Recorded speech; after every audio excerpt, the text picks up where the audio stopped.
Hola, hola, ¿qué tal, chiquillos y chiquillas? Esta es nuestra cápsula número 2 de la clase del viernes.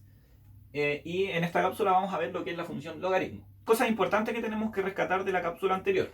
Son cosas que dije mientras veíamos los gráficos, pero no las escribí. Y una de ellas quedó como tarea. Por ejemplo, nuestra función exponencial de base a, ¿sí? Entonces por eso tiene una a abajo, porque dependiendo del a son distintas funciones. Se define desde todos los números reales y va a dar a los reales positivos, ¿sí?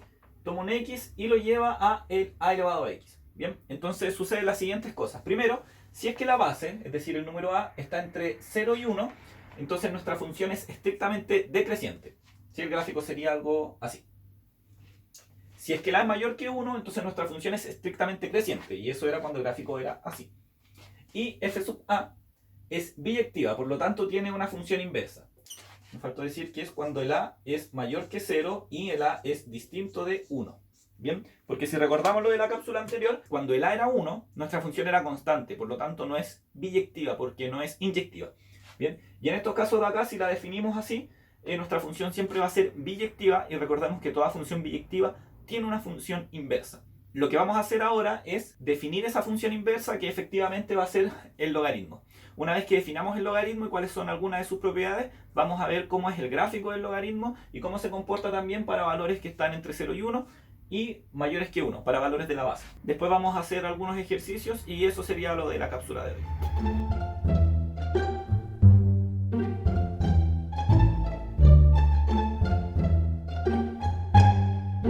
Como dijimos anteriormente, nuestra función f sub a, recuerden que ese a, que no los confunda, es simplemente para indicar que la base define la función, porque por ejemplo la función 2 elevado a x no es la misma función que 3 elevado a x, ¿ok? Entonces f sub a es nuestra función que de esta manera, que es nuestra función exponencial, es biyectiva. Como dijimos delante, es biyectiva cuando el a es positivo y distinto de 1. Entonces, como en biyectiva, existe una función inversa, que la llamaremos g sub a, que ¿qué es lo que hace? Bueno, cuando yo hago la compuesta de f sub a con g sub a, eso debería darme la función identidad. Y lo mismo, si hago la compuesta de g sub a con f sub a, eso debería darme la función identidad. Entonces, cuando hago esta compuesta de acá, f sub a de g sub a de x es a elevado a esta función. Y eso debería darnos igual a x para todo x, ¿en dónde? ¿Por qué pongo en R+? Porque fíjense que el x, ¿dónde entra? Entra en la función g. Y el dominio de mi función g son los reales positivos. ¿Bien? Mientras que cuando hago la compuesta en el otro sentido, tengo de que el x, ¿dónde entra? Entra en la función f. ¿Bien? ¿Y cuál es el dominio de esta función f? Son todos los reales. Por lo tanto, la igualdad de acá arriba debería cumplirse para todos los reales positivos y la igualdad de acá abajo debería cumplirse para todos los reales. Ahora es decir, bueno, ¿quién es esta función g? ¿Quién es esta función g? No sabemos nada de ella. Sabemos que existe. ¿Y por qué existe? Porque como nuestra función exponencial es biyectiva, entonces tiene que tener una función inversa. Entonces, lo que sucede es que esta función g es efectivamente nuestra función logaritmo. Y va a cumplir con esas propiedades de ahí que las voy a escribir luego de otra manera. Lo que es importante es que no tratemos de entender por qué esta inversa tiene que ser el logaritmo. ¿Sí? Porque probablemente ustedes en el colegio vieron lo que es el logaritmo y ahora están diciendo sí, pero ¿por qué esta inversa tiene que ser el logaritmo? Y lo que es importante que comprendan es que el logaritmo es esta función inversa. Lo que estamos haciendo es definir el logaritmo. ¿Ok? No es que justamente coincide que esta función inversa da con que es el logaritmo. No, el logaritmo se define como la función inversa de la exponencial. Por lo tanto, no hay que buscarle más explicación a eso, que podría generarles alguna confusión. Si es que no se las acabo de generar yo.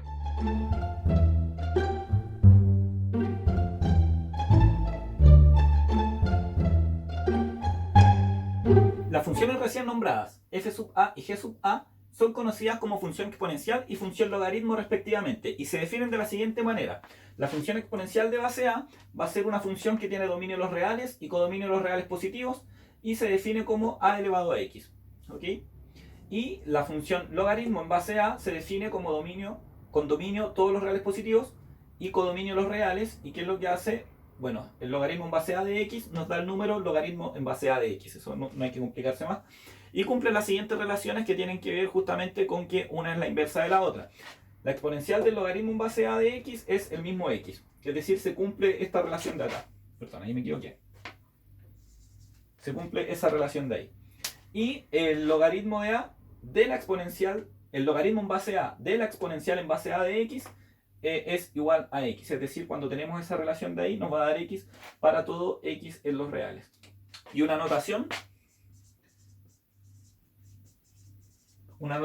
es que el logaritmo en base e, ¿sí? Uno lo denota como logaritmo natural. Y se escribe así, ¿sí? Logaritmo natural.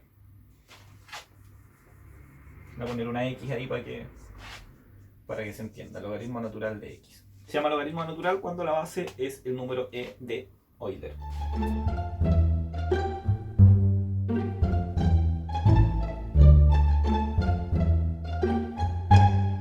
Podría entrar la duda de cómo se calcula el logaritmo. Entonces vamos a hacer un ejemplito. Quiero calcular el logaritmo en base 2 de 8. Esto es muy fácil. Entonces, lo que yo sé es que como son funciones inversas, es decir, 2 elevado a el logaritmo en base 2 de 8, me tiene que dar 8. Y por otro lado, yo sé que 2 elevado a 3 es 8. Por lo tanto, el logaritmo en base 2 de 8 va a ser 3. Haciendo un análisis más profundo, que lo vamos a utilizar ahora para ver las gráficas de la función, podemos notar lo siguiente. Cuando yo tengo mi función exponencial, ¿sí? Y yo grafico un punto del gráfico, ¿sí? Tengo ahí mi curva. Entonces, este punto de acá es un x, e elevado, perdón, es un x, a elevado a x. ¿Ok? Si es que yo quiero saber cuál es su función inversa, ¿cierto? Tengo que mirar a este como si fuera mi x, ¿sí? Y a este de acá como el logaritmo en base a de x, de ese x. ¿Ok? Entonces, lo que vamos a hacer ahora es intentar hacer una gráfica que represente la gráfica del logaritmo, porque ya vimos la de las exponenciales, ¿sí? Lo que tiene que quedar claro es que para calcular el logaritmo en sí, si es que yo quiero saber el valor de cualquier número y que no sea algo tan obvio como esto de acá, lo que hay que rescatar de acá es que yo tengo que mirar cuál es el valor de acá, ¿sí? Que me lleva a este valor de acá. Porque acá yo tengo el logaritmo en base 2 de 8, entonces yo tengo que preguntarme en la función exponencial. ¿Por qué? Porque el logaritmo yo lo definí como la función inversa de la exponencial. Entonces yo tengo que mirar en la función exponencial, ¿sí? ¿Qué valor va a ir a dar al argumento? ¿Ok? 2 elevado a qué me da 8. Entonces si yo calculo un número, por ejemplo, ahora que no conozco, por ejemplo, el logaritmo en base 2 de, no sé, 27. 2 elevado a 27. O sea, 2 elevado a qué número me da 27, no sé. Pero recuerden que nosotros teníamos la gráfica de la exponencial, ¿sí? En base 2, que era así. Y supongamos por aquí está el 27, ¿sí? Ese es el 27. Entonces, si yo miro acá, ¿sí? Este valor de acá, ese x de ahí, ese valor de ahí, cuando yo tengo 2 elevado a x, ese de ahí me da 27. O no le pongamos x, pongámosle a. No, no le pongamos a. Pongámosle, no sé, un número t. Ya. Entonces, 2 elevado a t sub 0, pongámosle, a ese valor de ahí me va a dar 27. Entonces, este número de acá, ese número de ahí es el logaritmo en base 2 de 27. Va a ser el t sub 0. Bien, entonces tenemos que saber de que cuando queremos calcular logaritmos de ciertos valores, hay que mirar su función inversa, que es la exponencial, y desde ahí podemos calcular los valores que se obtienen. ¿Ok? Vamos ahora a ver las gráficas del logaritmo y qué propiedades podemos obtener, ¿sí? Como creciente, decreciente y esas cosas.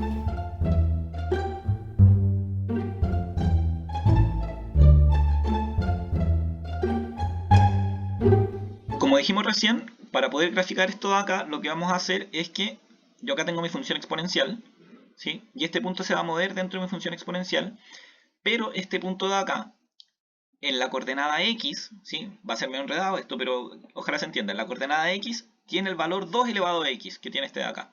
Es decir, en la coordenada x voy a tener el valor y de acá. Y en la coordenada y voy a tener el valor x de acá. Entonces voy a graficar esto y eso efectivamente es la gráfica de la función inversa. Entonces si nosotros deslizamos este punto ahora acá, ¿sí? Podemos ver cómo van quedando las marcas, ¿sí? De cómo sería el gráfico de nuestra función inversa. Bien. Entonces, bueno, ahí ya me pierdo hacia allá, ¿sí?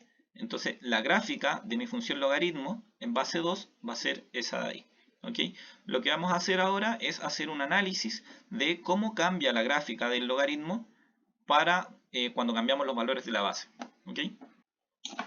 Acá podemos observar cómo va a ir cambiando nuestra función para distintos valores de a. Entonces, aquí si pueden ver, va a ir cambiando la base que representa el gráfico de esta función. Entonces, si es que el a es más grande, nuestra función nos queda más achatada, que es muy parecido a lo que nos pasaba con la exponencial, pero quedaba achatada hacia arriba. Esta, como es la inversa, queda achatada de manera horizontal. Bien, si va disminuyendo el valor, si es que se va acercando al valor 1, sucede de que esto va creciendo cada vez más rápido. Recuerden que al contrario de lo que pasaba con la exponencial, si nos acercábamos a 1, la función era más plana. ¿Sí?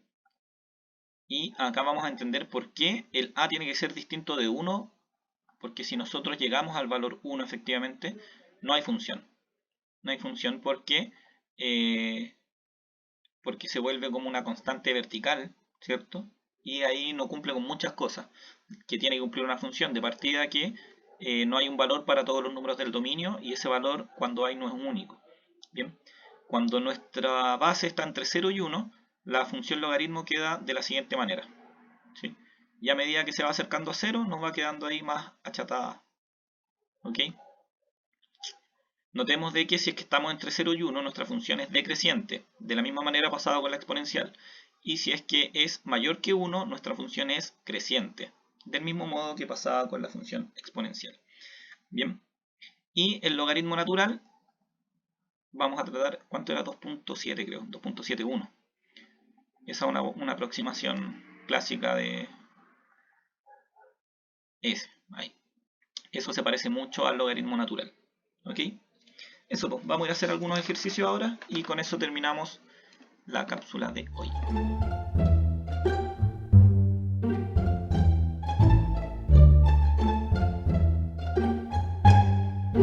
Vamos a resolver ahora como ejemplo una ecuación en la cual tengamos que usar logaritmo y se vea involucrada también una función exponencial. La ecuación es la siguiente: tengo el número de Euler elevado a 5 menos 3x igual a 10. Entonces lo que vamos a hacer es aplicar logaritmo natural en ambos lados. Si aplicamos logaritmo natural en ambos lados, acá podemos notar de que nos da el logaritmo natural de e elevado a 5 menos 3x y acá nos queda el logaritmo natural de 10. Entonces usted puede complicarse, decir cuánto es el logaritmo natural de 10. No se preocupe, el logaritmo natural de 10 es logaritmo natural de 10. Se expresa con esa simbología de ahí. Y usted puede decir, yo quiero saber el número, cuánto es. No se preocupe porque esto de acá se va a trabajar de la misma forma que cuando nosotros, por ejemplo, trabajamos las raíces. Por ejemplo, cuando usted trabaja con raíz de 2, no siempre está diciendo cuánto es raíz de 2. ¿Qué numerito da? El 1.4142, bla, bla, bla. No estoy preocupado de eso. Lo que sí sé que el símbolo raíz de 2 representa un número de tal manera que al cuadrado me da 2. Lo mismo sucede acá. El logaritmo natural de 10 representa un número de tal manera de que si yo lo elevo a ese número, el resultado va a ser 10. Entonces tenemos que pensar como si fuera la función inversa y acostumbrarnos a representarlo simplemente como un símbolo. Bien, eso es un número, ¿cuál es? No sé, pero lo que sí sé es la propiedad que tiene, que si yo el lo elevo a ese número de ahí, me va a dar 10. ¿Ok? Por otro lado, el logaritmo natural aplicado a la exponente exponencial, o sea, en base se cancelan, ¿sí? Porque son funciones inversas. Entonces me queda aquí 5 menos 3x igual al logaritmo natural de 10 y el resto es cuento conocido. Por lo tanto, x es igual a 5 tercios menos logaritmo natural de 10 partido por 3. Y con eso resolvemos nuestra ecuación. La misión de esta cápsula va a ser hacer algunos ejercicios.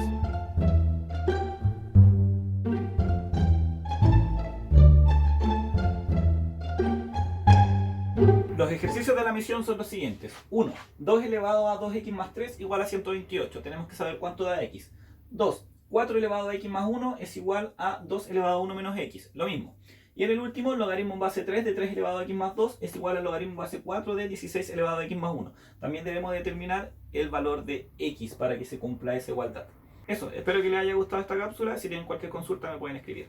Adiós. Bye bye.